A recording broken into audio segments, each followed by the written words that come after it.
Very, very good.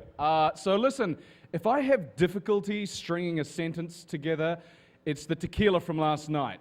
So just letting you know. But anyway, look, it is such a huge honor and a privilege and a pleasure to be here with you all today. And I want to thank you for coming. I just am blown away by how many of you there are. Really. You look beautiful, Seattle. Anyway, what would you want to talk about? What do you want to know? Almost Human. Okay, yeah, let's get a few, because I'm sure a few of you have a lot of questions about things like Almost Human and Dredd. I know nothing. Here's what's happening with Almost Human. The producers at Bad Robot, as we speak in discussions with the studio, and they are going to decide about an Almost Human 2, Season 2, within the next 4 weeks. Who'd like to see that? All right. We'll see if we can make it happen. Dredd 2, you know, there's a lot of discussions going on about that one too, and you know, I'm just particularly heartened and grateful by the response of the fans to that movie. It was a little engine that could. It was a little cult film that really punched above its weight, and I'm just so proud of it, and so grateful that many of you have taken to it and are huge fans. And God willing, we'll make another. Thank you. Anyway, without further ado, I want to hand it over to you guys, and what do you want to know? I actually have an Almost Human question. The scenes between Dorian and Kinnick when they're in the car are so fabulous, and you guys are so funny together. Is that improv or is that written for you? Oh, thank you. That's a great question. Yeah. Here's the thing. A lot of the stuff that Mike and I get to do is on the page. But the wonderful thing about these producers is they let Mike and we'll do one that's on the page, and then we'll riff. And a lot of that stuff that you see in the car is us just jamming and improvising. Yeah, and we have a lot of fun. And I feel really blessed to be in a show that we have that kind of creative freedom, because there have been some real gems that have come out of it. The whole scan my balls thing, that was an improvise, and that, put it away, that was improvisation. Mike didn't actually, I'll spare you the details. But yeah, so, we have a lot of fun, and we can tell. Actually, one of the producers said to me the other day, he goes, I know when it's good because at the end of the take, you guys just crack up laughing. And that's the wonderful thing about this show. I love working with Mike Ely. He's a great guy. He's a fantastic actor.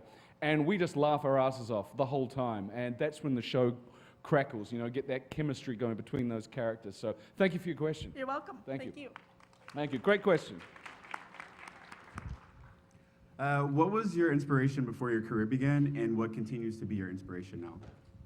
Oh, wow. My inspiration before my career began, probably, I grew up watching, movies like Star Wars and Indiana Jones and all that sort of stuff. So, Harrison Ford, in the day was as big as it got. And, actors like Harrison Ford, Jack Nicholson, Paul Newman, Steve McQueen, those real, male icons that, whose work I was watching had such admiration and respect for. So, yeah, those are sort of, I guess, primarily, what interested me. Thank you. Thank you. All right. Hey, you know it. He's out of his Vulcan mind. Seattle is full of disease and danger, wrapped in darkness and silence.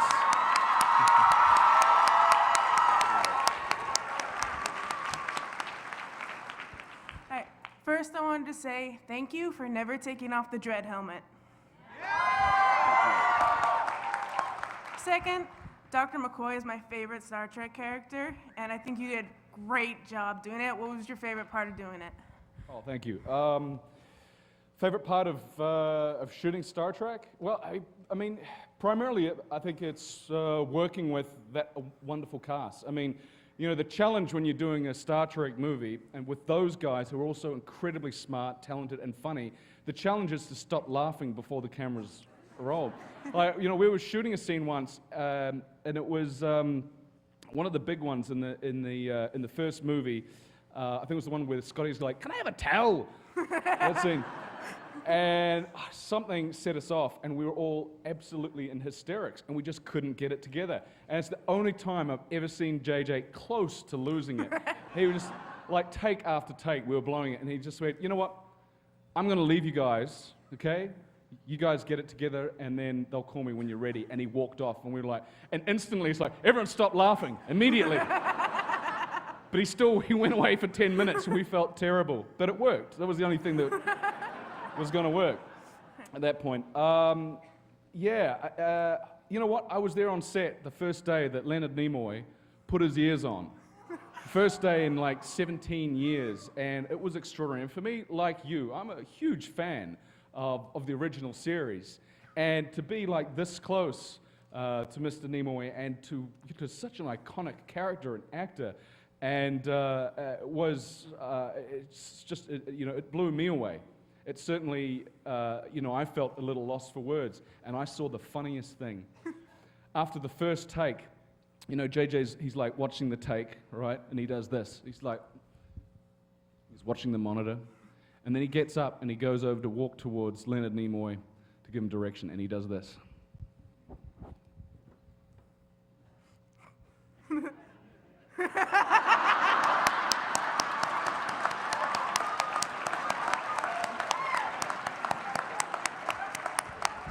He had to think about it because the most hilarious thing, he got halfway across and he suddenly was like, "Holy, I'm going to give direction to Spock."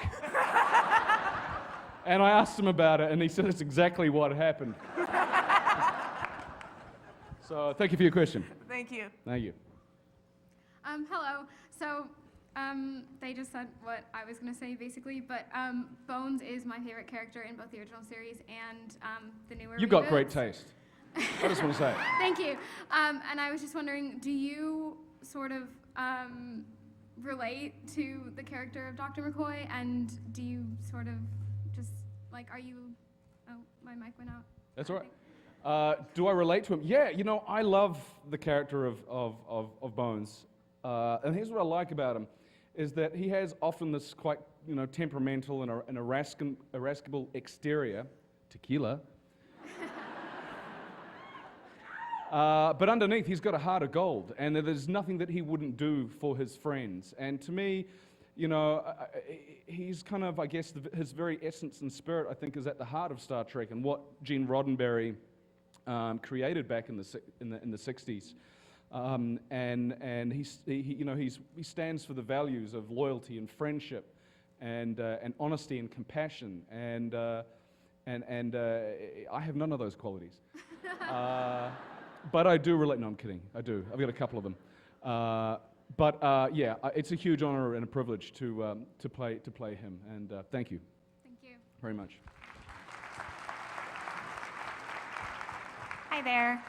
So I read somewhere that on the set of Chronicles of Riddick that you, Vin Diesel, Thandie Newton, and Judi Dench played D&D on set, and I was wondering if that was true, and B, what was it like playing D&D with Dame Judi Dench? No. Dang it. That's not true. Oh. But I did go to dinner with Judi Dench and Vin, and I mean, she is amazing. She is really lovely, and she really, takes the time to get to know you, and she's a phenomenal actor. And Vin is just the greatest guy. I had such a great time working with him, and I've worked with some, pretty big stars, and he's certainly right up there, and he's just the greatest guy. He has got time and energy for you. He's got great ideas, and he's very passionate about what he does, and he works very, very hard. And he's a brother. I have a lot of admiration and respect for him. Thank you. Thank you.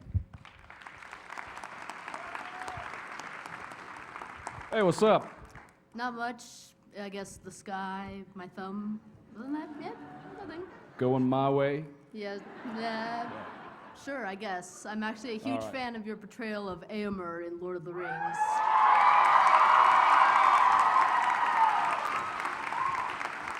Sorry, giant Tolkien nerd. Sorry, for those of you who haven't seen it, there's the small little film I did in New Zealand a few years ago.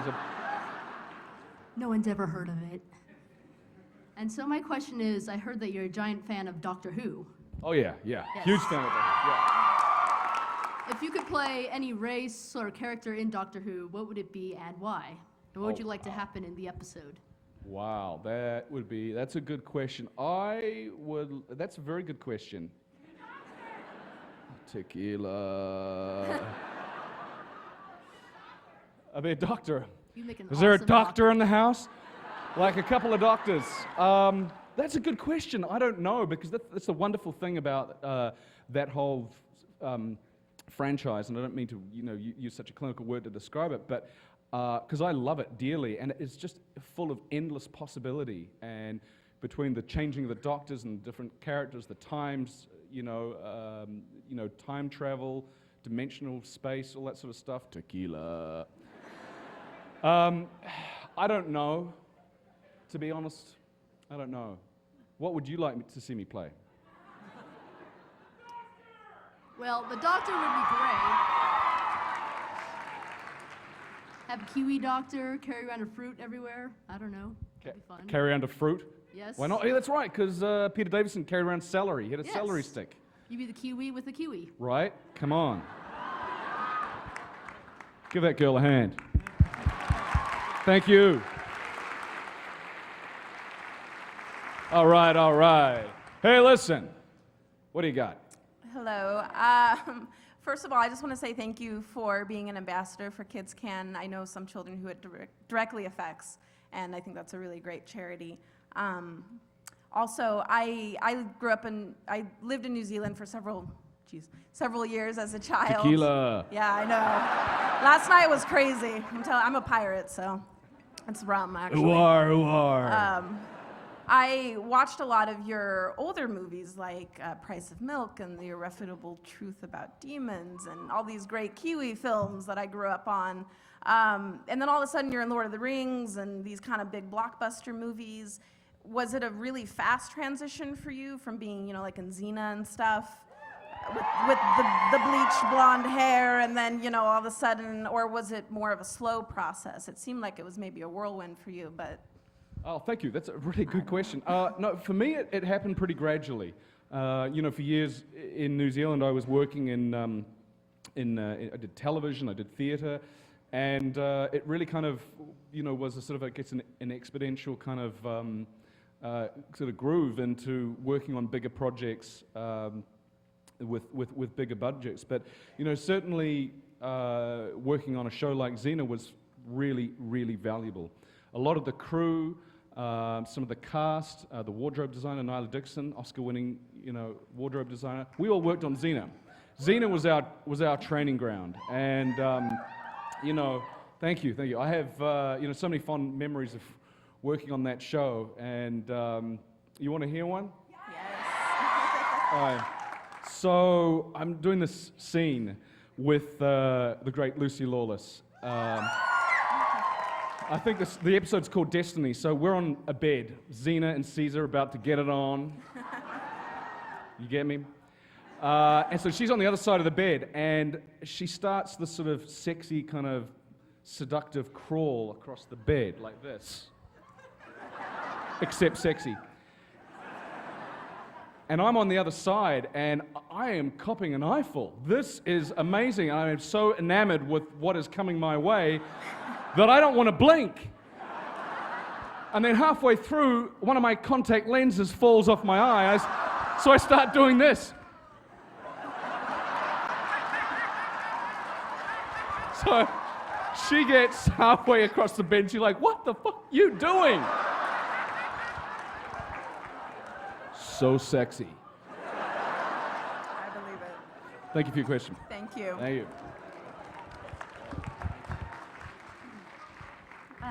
Hi, I'm a big fan. Out of the Lord of the Rings and the Star Trek movies, what is your favorite thing that you've done, like scene or... Dredd. Dredd? Thank you. You mean scene? What is my favorite scene that I've done? Scene or, I don't know, just anything you can think of. Oh wow, that's a tough question. It's hard because quite often I get asked, what's your favorite character or what's your favorite scene? But they're like your children. It's very difficult to, differentiate sort of favorites. But I will. I really enjoyed the scene, not only to shoot, but also kind of what it meant to me at the time, working with Vigo and Orlando and John Rhys Davies, and we were down in the South Island, New Zealand, and it's the scene in the Two Towers where the Rohirrim surround Aragorn, Legolas, and Gimli, and that was it was such a great day. We were up against it because we only had one day to shoot that scene, and Peter Jackson decided to do it like all handheld, like kind of like war footage. And not only was it an amazing scene to work in, but I think visually it really came off. You actually, when you watch it, you really feel like you're in there and sort of just one of those Rohirrims that are still listening in on the conversation. And again, a testament to the great Peter Jackson. But thank you very much for your question. Appreciate it. Thank you. Thank you. Hey. Hey. So I know you mentioned Dredd earlier in Dredd 2 possibly, you'd love to do. Didn't know if you were aware that today I saw online that Amazon does their own March Madness, and you'd already beat Pulp Fiction, you'd already beat Godfather, you'd already beat Indiana Jones, and the final is now Lord of the Rings trilogy versus Judge Dredd on the March Madness. Not Judge Dredd. What? Against Dredd. That's the amount of fan base you have now online for Dredd and a Dredd sequel. What do you think's going to win, Dredd or Lord of the Rings? I'm just blown away by that. What is this March Madness on Amazon? It's kind of like the way they do the Sweet 16 basketball tournament. But it beat Pulp Fiction, and everybody is like, what the heck? And then it beat Godfather, and then it beat Indiana Jones, and now That just blows all that me earlier, away. so That it's kind of really cool. blows me away. So we love wow. Dredd. We want a sequel. Everybody does. Me You do. too. Thank you so much. Thank you. I really appreciate that. It's really, as I said before, I'm really, really proud of that film, and I'm humbled by the fact that it has garnered so many fans. I don't believe it was handled the way it should have been upon its release, but what has really thrilled me and everybody who worked on that film was how it has really found a life beyond its theatrical release. And the DVD sales are just astronomical, and it's one of the most popular films that I've done. It's one of the most films that I'm most proud of because we didn't have a lot of money, and we were up against juggernaut films, and it's I'm really proud of it. So thank you very much. And it plays tonight at 8 o'clock at Cinerama. Come on, I'll see you there. Thank you.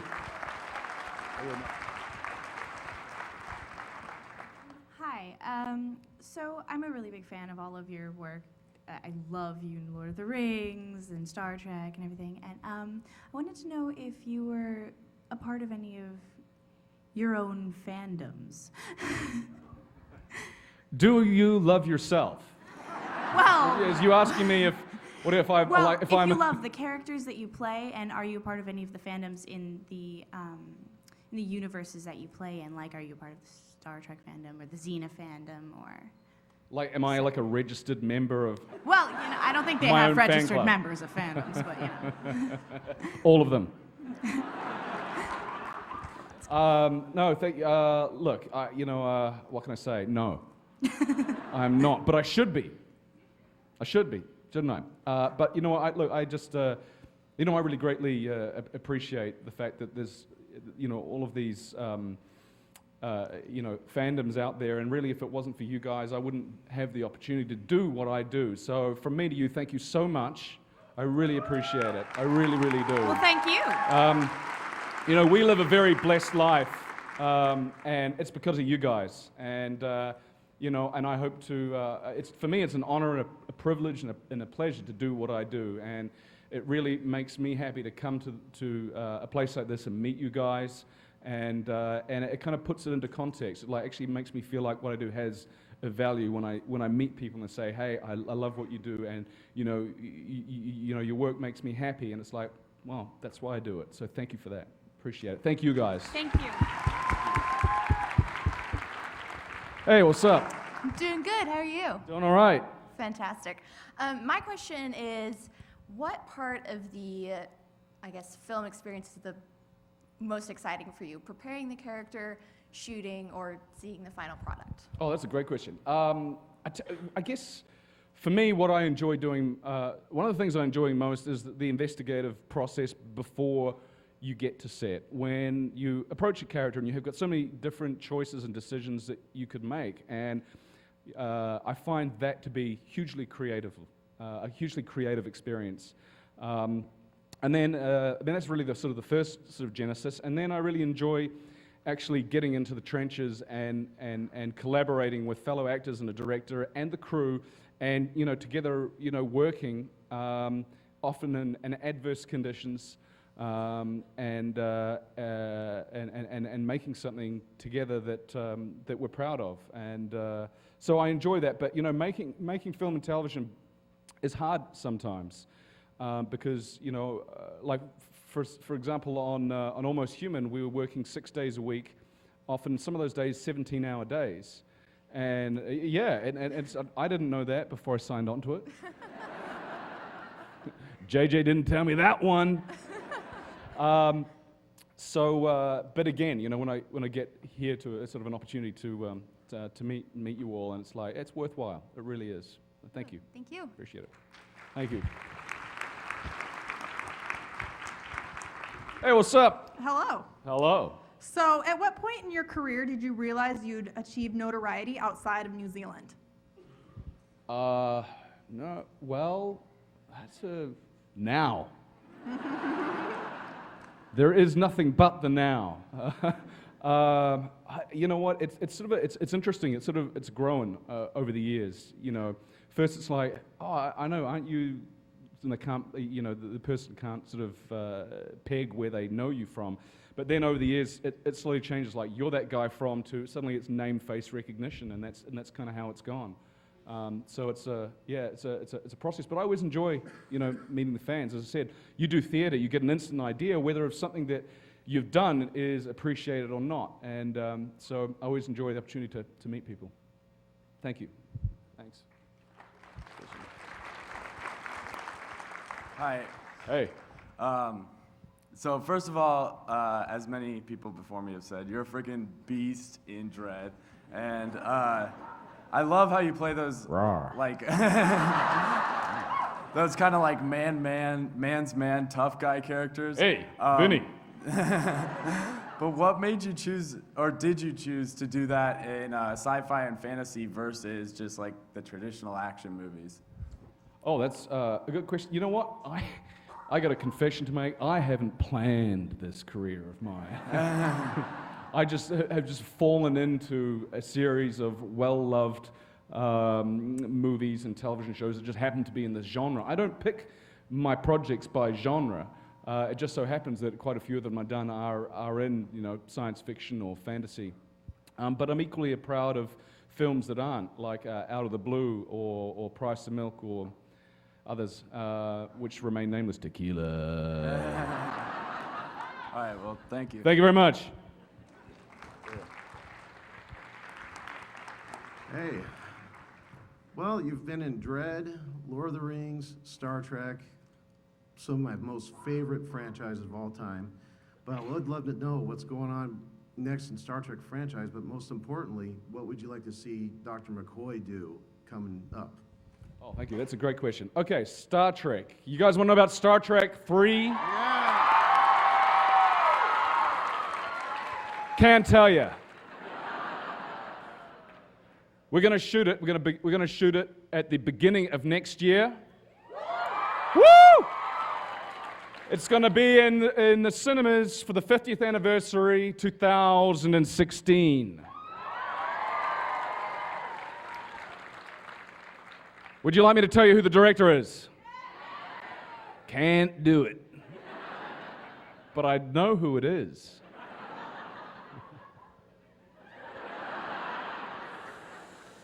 But I can't tell you. I seriously can't. I'd love to.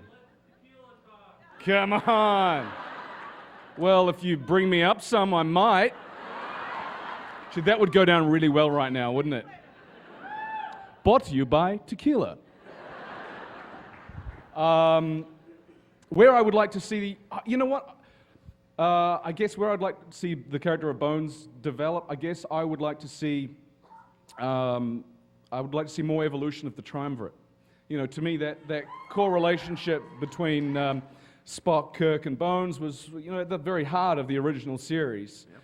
And, you know, to me, I always tuned in because, for me, it was like a cult of personality over the science fiction. That's what I enjoyed. I enjoyed seeing all of those characters, you know, those eclectic bunch of characters, you know, have to learn to work together in order to, you know, overcome, you know, any obstacle. It was about character, and that's one of the things that JJ did so well, and he got so right. So from this point, I would like to see that, and I would just like to, I'd like to see I guess a strengthening of the relationship between McCoy and Kirk, because at the moment I feel that perhaps, you know, a lot of what you see is almost an implied friendship, where I think that it's a really deep friendship. If you look at, say, you know, even if you look at the first movies of, like, you know, Star Trek: The Motion Picture and Wrath of Khan, you know, Kirk, Bones is there really to serve as McCoy's conscience. And in actual fact, that's what Gene Roddenberry did, is that he essentially split a personality into 3 characters, and so that he could have the Spock character and the McCoy character argue out what was going on in Kirk's mind. So let's have more of that, please. Thank you. Hey, how are you? First of all, I'd like to say I do not actually think I've ever been this starstruck. So that actually ties in with my question. I was wondering, on your first day of shooting for Star Trek, like, how did it go for you? Were you ever starstruck? Did you forget your lines too often, or? Thank you. That's a very good question. Was I starstruck over Chris Pine?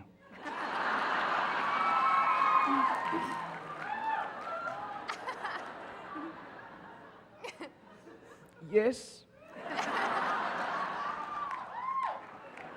No, I wasn't. But I tell you what, was I nervous? You bet.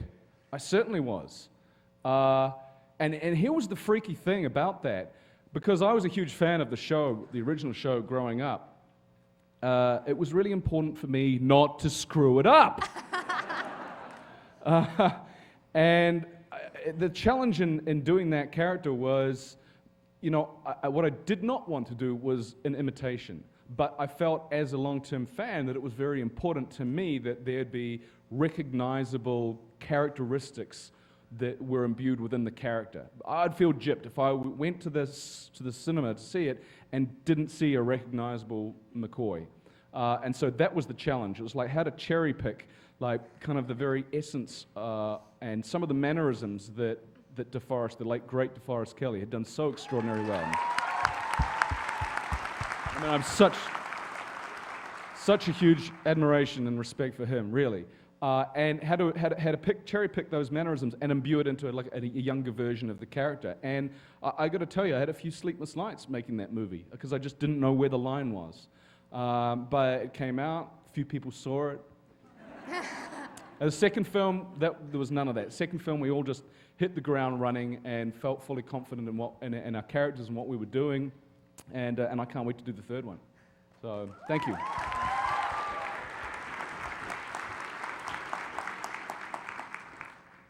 So or I should say, on the set of Into Darkness, after Simon Pegg played his neutron cream prank, did you get the chance to reciprocate?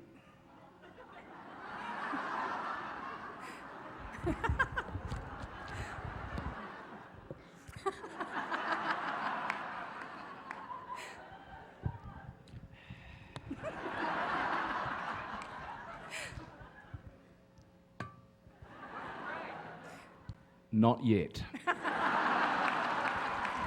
You guys heard about the neutron cream? All right, for those who haven't. So this is what happened. I flew into San Francisco, and the whole company had been there for the entire week shooting at this place called NIF, which was a top secret nuclear research facility. I don't know, some scientific place. They shoot lasers at things, and magic science happens. But it looked incredible. And anyway, so we go out to dinner the night before, and just casually through dinner, Chris Pine says, oh, yeah, damn, we have to do that public service announcement tomorrow. And, and Zach goes, oh, yeah, God, what a pain. And I'm like, oh, what's that about? And they said, oh, just because, we're shooting at this place, we have to do this public service announcement for the facility. It's like, oh, okay, right. And then later on through the course of the conversation, they mentioned the fact that, they have to wear the cream. I'm like, what? You go, oh, yeah, you got to wear the cream. What for? Oh, well, there's just a very small, minute dose of radiation that gets emitted from this place, and you got to wear cream. Oh, okay.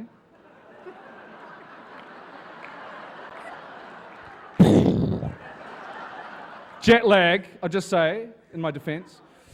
So anyway, the next day, I go to set, I go to work. I'm sitting in the makeup chair, and tequila. I'm sitting in the makeup chair, and there's my gorgeous makeup artist, whose name's Jeannie. She's 60 plus years old. Lies to me. They got a 60-year-old woman to lie to me. She's like, oh, here, Carl, here's your neutron cream. I'm like, oh, really? What? And it's a little bottle with neutron cream labeled on it. I'm like, oh, and I'm sitting there, sort of looking at it, and I sort of look at her, and I said, do you wear the cream? She's like, oh, no, we take the pills. Oh, okay. Whole crew's on the pills. Oh, yeah. Make you very sleepy. So anyway, Simon Pegg. So then we get called to set to do a block through. And when you work on a movie, what happens is you do a block through, and that's where the director and the actors figure out how you're going to shoot a scene. Normally it takes 15 minutes. I got called to set, and as I stepped on set to do the block through with JJ and everybody, I suddenly realized I wasn't wearing my cream. Never mind, it's only a 15-minute block through. This block through was the longest block through in the history of cinema. Like, we were in there for an hour. At the end of it, I could have sworn I had a high dose of radiation poisoning. I was pissed. I went back. I was not feeling well. I was not happy about it. I get that cream, smother it on. So anyway, then we get called to set. So I go up to set, and right before I walk on, they put these dots all over my face, and then wheel me in front of the international press, who all knew about it. Oh yeah, apparently there's a bit of radiation. You get a small dose. That's the cream. Anyway, and then we do a first take, and then the first AD goes, all right, everybody, come on then, shake it out. Let's shake those neutrons out. Whole crew is like shaking out radiation.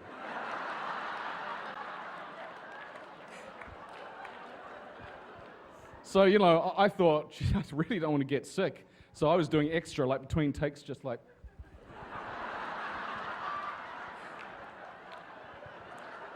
Shake that radiation out. It's really bad for you. By lunchtime, I had a high dose of radiation. I had a headache. I was feeling sick, and I was pissed. How could JJ do this to me? I've got a family. Was not happy. Then after lunch, we get back and we do this public service announcement. First, Zach and Chris go first. So I've got these big placard cards, and they're filming them with a camera, and they're saying things like, despite what you've heard out there in the community, NIF is really, really safe. And I'm thinking, what the fuck is this place? This is insane. What? So and then it's John Cho and my turn to do it. So again, big placards, and we're reading these placards like a couple of dummies, which we are. Reading these placards, and then the second to last one said, and most importantly, we want you to know that you have been, and then they pull the card away, and it's had. Yeah, exactly. Everybody was laughing. It was so funny. JJ was rolling around the floor. They were laughing and laughing. Real funny.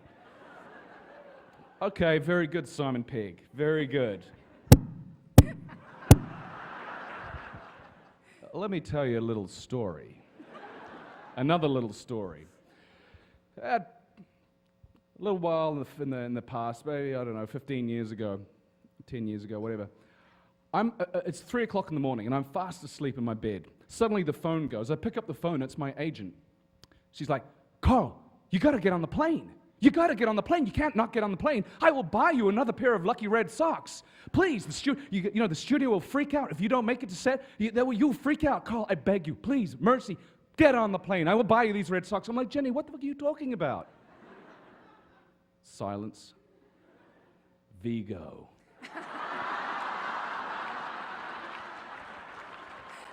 So Vigo had called Jenny up and said, Jenny, this is Carl. I can't find my lucky red socks. I'm not getting on the plane without my lucky red socks. I can't do it. There's no way I can walk on set without my lucky red socks. What Jenny?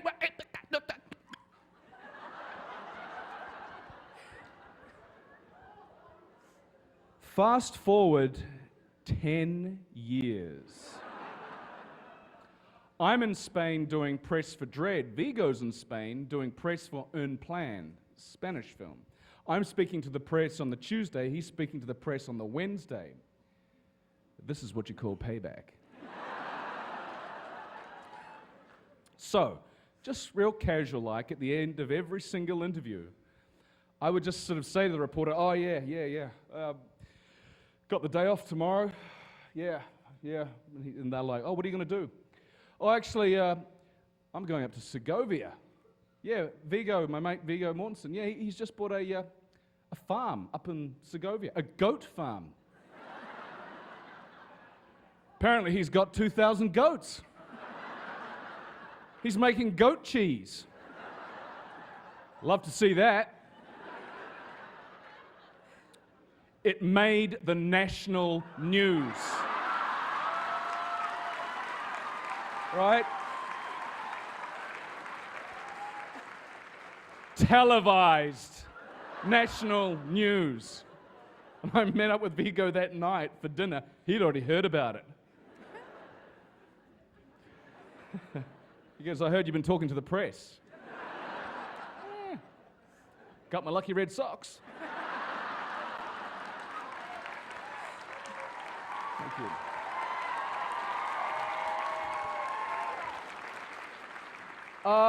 So, Simon Pegg, your time is coming, my friend. Thank you very much. Good question. Thank you. Thank you. Hi. First, I want to say that I've been a fan of yours probably, I'm young enough to be a fan of yours probably since before I can remember. So that's, I'm very starstruck. Yeah, exactly. Basically. And my question to you is, I know that you've gotten a chance to work with some very dynamic and funny people, and you yourself can often bring a lot of comedy into roles that would not necessarily be that way at first glance. And my question for you is, are you an easy actor to break, so to speak, on set? Like when you're doing a take and someone is very clearly off on the camera doing something ridiculous? And also, which actor has been most successful in doing that to you? Great question. Yeah, look, I mean, Michael and Ely and I, and even on the Star Trek set, we laugh a lot, and it's the most healthiest, fun thing in the world. In terms of concentration, I have a pretty good concentration. That's one of the things you have to have as an actor, is you have to be able to zone everything out. But sometimes you just can't, and you just lose it. And it's bad. Once you actually get the giggles and the laughs, there is nothing that you can do. You literally, and you feel bad because you've got a crew of 40 people standing around, and time is money, and you're just laughing your ass off. Yeah, it's just one of those things that you can't help it when it happens, but it sure is fun. Thank you. Thank you. Thank you very much. Hey. How you doing, man? Yeah, good. How are you? One of my favorite movies you were in was Bourne Supremacy. I just want to ask you, how did you enjoy making that movie and working with Matt Damon? I had a fantastic time working on that movie. That movie, I remember sitting in the cinemas and watching The Bourne Identity and thinking, wow, that is exactly the kind of movie that I would like to make. And through my relationship with Universal, having done a couple of films for them, they put me in that one. And I just, had a really fantastic time working on that. And Paul Greengrass is an exceptional director, really is, very smart. We were shooting the scene when my character Kirill, he shoots Matt Damon's girlfriend, and my character walks onto the bridge. And on the first take, I walked onto the bridge, and I put my hand on the rail and looked over. And Paul Greengrass comes up to me and he goes, on the next take, don't touch the rail. I went, oh, okay, sure. And so he starts walking away, and I'm thinking, what? That's really weird. So I went up to him and said, why, excuse me, Paul, why should I not touch the rail? And here's what he said. He said, because, he thought about it for a second, he said, because it connects you to your environment, but you're not part of this environment. You're like a shark swimming through it. Okay, you're the boss. Genius piece of direction, and so apt, so true.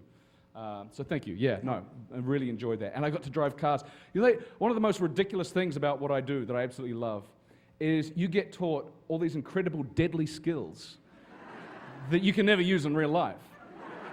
And I got taught how to shoot a girl in the head on that movie. No, just jokes. Settle down. I got taught how to, that's a terrible joke, I'm sorry. Off, tequila. They taught me how to do a reverse 180 in a Mercedes G-Wagon, and then actually let me execute it in the streets of Moscow, which was insane, but so much fun. Thank you. Hey. Hello. I'm a huge fan of yours, and I was just wondering, when Simon Pegg, Benedict Cumberbatch, and What's with the Simon Pegg questions? Jeez. Okay, I'm kidding. Go. And Zachary Quino were all Hooters. Where were you, and were you jealous of them? No, they did Hooters the day before I arrived. They did, thankfully.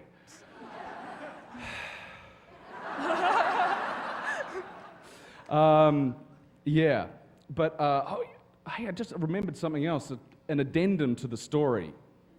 I actually got Chris Pine first before he got me really badly. That night, after dinner, we went back to the hotel for drinks, and we were sitting on the balcony, and we'd had quite a few. And then the bill came, and I went, hey, I'll get this. And we were all staying on the same level, the same floor. Our rooms were all next to each other. So I just signed a room number. Not my room number. And then the waiter takes it away, and they're like, oh, thank you. And I'm, no, hey, thank you. Yeah. I'm like, oh, Zoe, what room are you in? Oh, 326. Yeah, Si, what are you? Oh, 315. Chris, what are you in? Oh, 329. Cheers, man. Thank you. I don't ever think he checked the bill, which is a good thing to know. Thank you. Thank you. But I'm going to get him again, and Peg. I don't forget. Not obsessive about it. How are you, sweetheart? I'm doing good. Yes, you are. Yeah. What's your name? Brynja. Brynja. Let's give Brynja a round of applause. So cute. Thanks. So, in Almost Human, what's it like taking place in 2048? I love 2048. My kids hassle me because the car that I drive is a Ford Fusion, I think it is, or you think it's a Ford Fusion, and their grandmother drives exactly the same car. So they think that's hilarious. Yeah, but it's not matte black with sirens and things. Yeah, but look, I love it. That's one of the things that I most enjoy about working on that show is all these amazing gadgets and future technology that the art department comes up with. They are so talented, yeah, so it's a lot of fun. It's a lot of fun. Thank you for your question. Thank you. Thank you.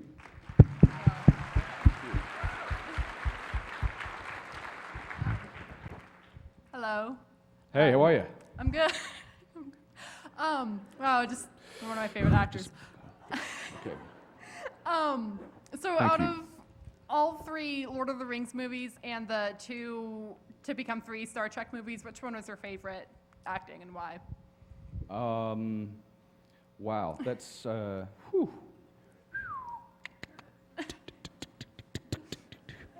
It's like I'm on that game show. All these decisions.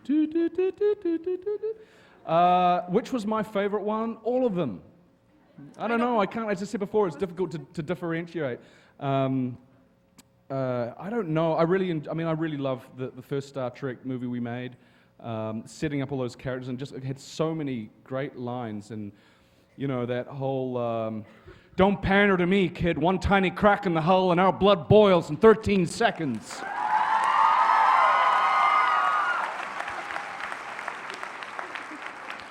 Solar flare might crop up, cook us in our seats, and wait till you're sitting pretty with a case of Andorian shingles. See if you're still so relaxed when your eyeballs are bleeding.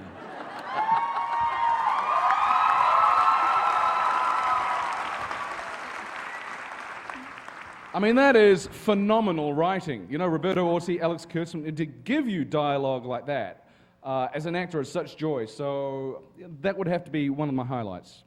Thank you. Thank you. Thank you very much. God damn it. Hi, sir. How are you? Very well. How are you? Excellent. Thank you. I was just curious with your increasing schedule of bringing out such awesome movies and an awesome TV show for us to watch, and how do you balance your family life and home life so that everyone's happy and healthy, and how do you maintain that? You seem awfully busy coming to these things and having all the shows. And... Do you want to answer this? No. You know,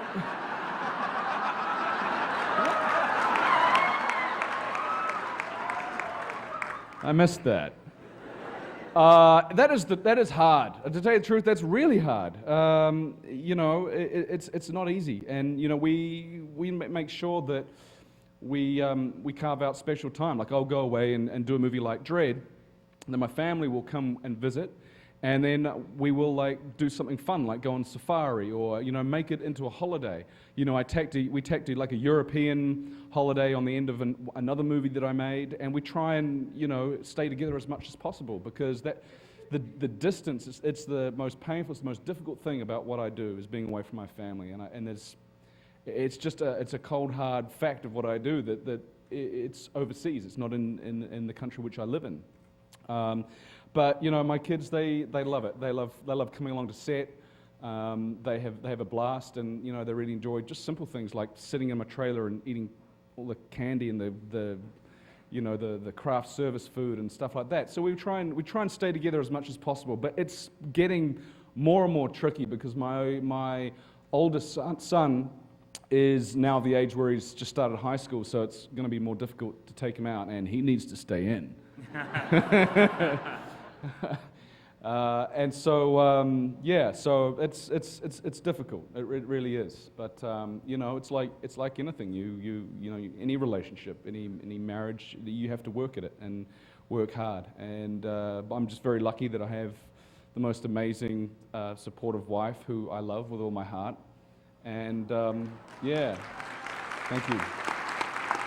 Thank you. Thank you very much. Thank you. I wish she was here. She is. I think I got that answer right. High five. Oh no, 5 minutes? Yes.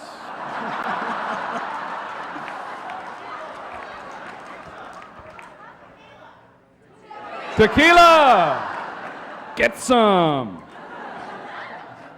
Oh, every time you guys shout. Fantastic. Hey, man. Hey, how's it going? What's up? Vin Diesel just recently released a video on Facebook talking about the DVD sales of Riddick, and he was talking about the possibility of another movie, and I was wondering if you'd be interested in returning to your role as Vaako. Yeah, absolutely. You know, as I said before, I had such a great time working with Vin. He's a brother, and you know, if we're blessed and fortunate enough, if he is blessed and fortunate enough to have another crack at that, and if my schedule is permitting, I definitely would. I think there's a lot of gold to mine there, and I enjoy working with those guys. So the answer is yes. Awesome. Thank you.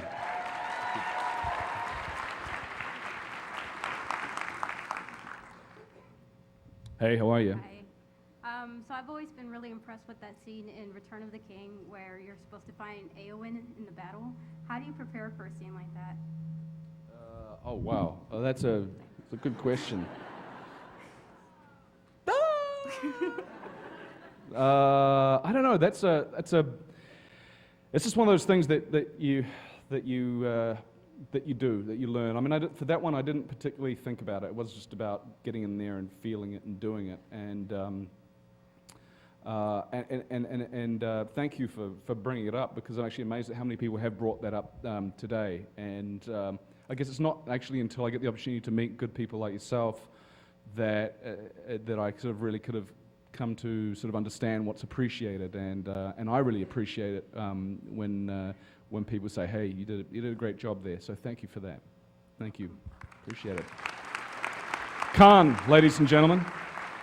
Love that coat. Green Lantern, I presume?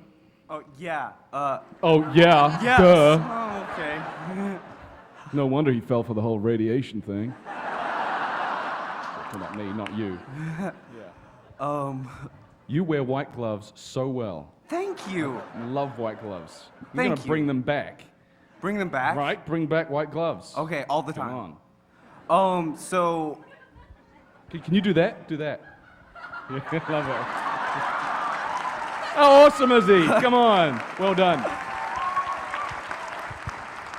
So, Dredd was one of my favorite films that I've ever seen, because it was just such a cool ride. And my favorite thing was the voice you did.